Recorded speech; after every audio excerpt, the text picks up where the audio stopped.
I grew up in Pennsylvania, and growing up in Pennsylvania and wanting to pursue country music, those are two different things. Uh, I remember, when I went through this period of time when I didn't really have that many friends at school, uh, kids would just heckle me and be like, "Oh, go sing that country beep." And then at that point, it just dawned on me that I had to love being different, or else I was just gonna end up being dark and angry.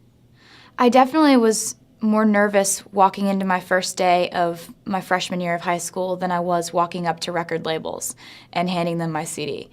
I just was so much more comfortable playing a show in front of thousands of people or sitting in a conference room with music industry executives than I was playing at my high school talent show.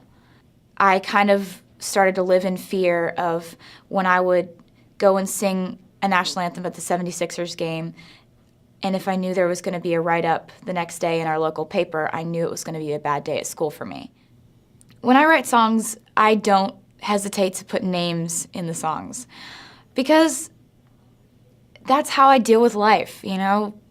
It's funny because people that had no idea that I had a crush on them or was interested in them usually won't find out through me telling them, but they will find out when they hear their name in one of my songs.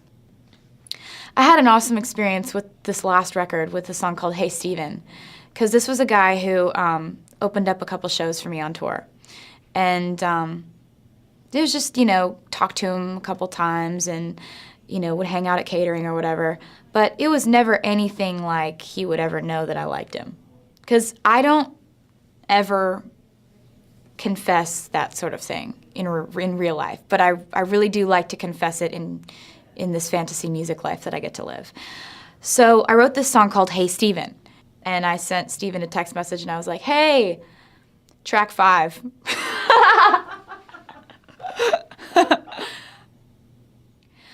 When I am getting up in front of an award show room full of people that I really respect, I always just kind of get butterflies in my stomach and my legs start to kind of shake a little bit, and I'm just like, don't mess up, don't mess up, don't mess up.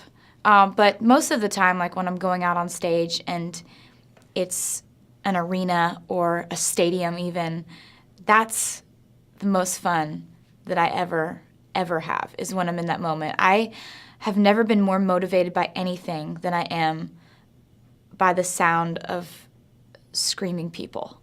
That's my favorite sound in the world, and it can get me to do anything.